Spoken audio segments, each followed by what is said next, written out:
This is an analysis from Alpha Business Media. So there's this powerful promise making the rounds in the business world, right?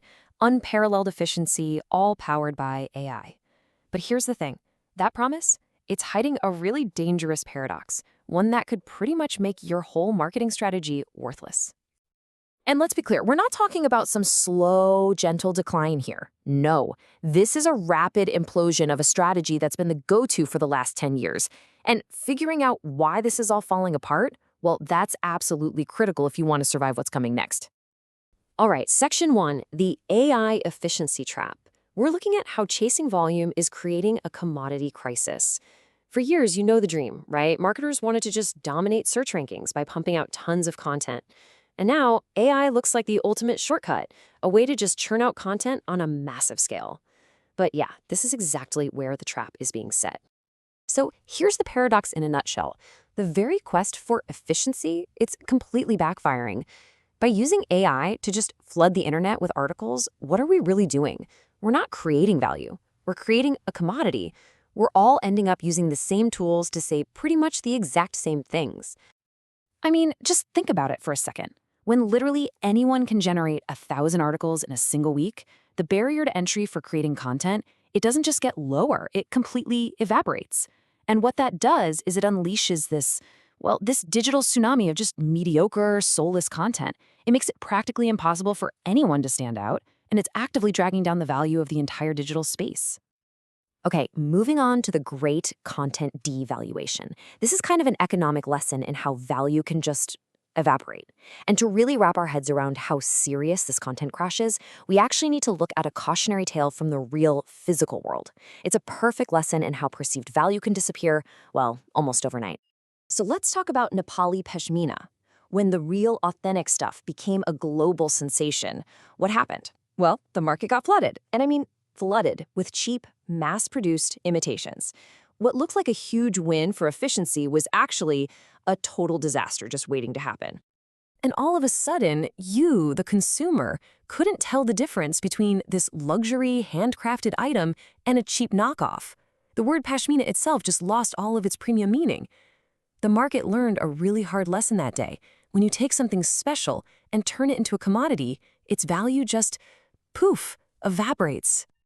And that right there is exactly what's happening to digital content today, but it's happening at a speed that is just exponentially faster.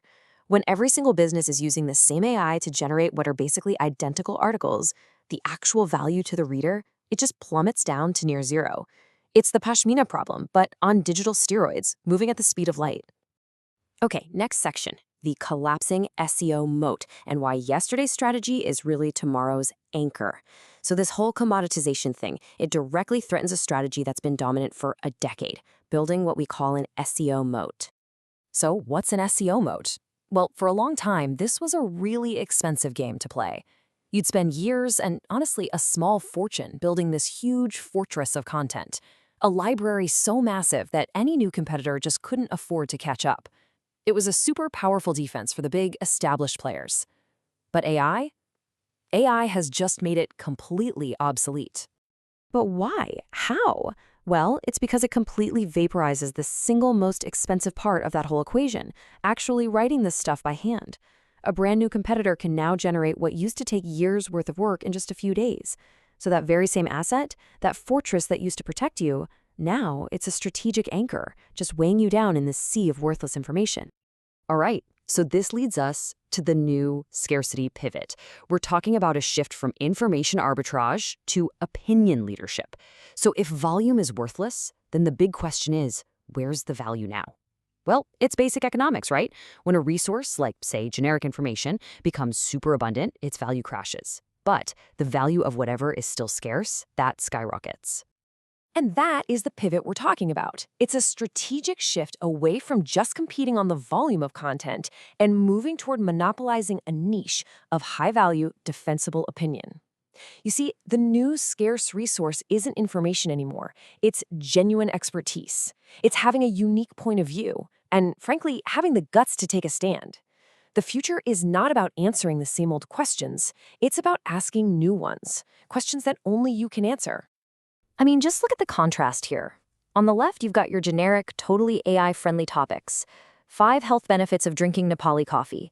An algorithm can spit that out in seconds. But then look at the right. This is defensible opinion. Why 90% of organic Nepali coffee is a lie, a roaster's confession. See the difference? One is just bland information. The other is sharp, valuable insight. This is the kind of stuff that's rooted in real, unique experience and data, and you just can't outsource that to a machine. And this completely transforms what it means to be a marketer. They can't just be content producers anymore. No, their new critical job is to act like internal journalists, to be talent managers for the experts you already have in-house, to basically operate as the editor-in-chief for your company's entire point of view. It's about mining that incredible expertise that's already sitting inside your company, in engineering, in operations, in the CEO's office, and getting it out to the world. So this brings us to a choice. 2 futures, ostrich or alpha. We're at a strategic crossroads for the next decade, and this new reality, it forces a choice. For every single business leader out there, the decisions you make in the next, say, 24 months, they're going to define your digital relevance for the entire next decade. We are truly at a crossroads with 2 very, very different futures ahead. Okay, let's break down these 2 paths. First, you've got the ostrich strategy. This is where you stick your head in the sand, chase that illusion of efficiency, and just pump out more and more generic content. The end result, you become totally invisible and your marketing spend gives you 0 ROI. Then you have the alpha pivot. This is where you actually reduce your content volume, but radically increase its insight density. This is the path that lets you capture an authenticity premium, attract those high-value customers, and not just survive the content crash, but actually thrive in its aftermath. So, the most important takeaway here is this. Getting through this massive shift isn't really about your budget or your tech stack. The single biggest barrier, the one that will make or break you, is your corporate culture. It really all comes down to a willingness to embrace intellectual honesty and transparency. And that leads us to the final and most important question. Is your culture an asset or an anchor? Because in this new era, the company that silences its experts out of fear is going to be absolutely decimated by the company that empowers them to lead the conversation. So you have to decide, is your culture an asset that's setting you up to win, or is it an anchor just holding you back?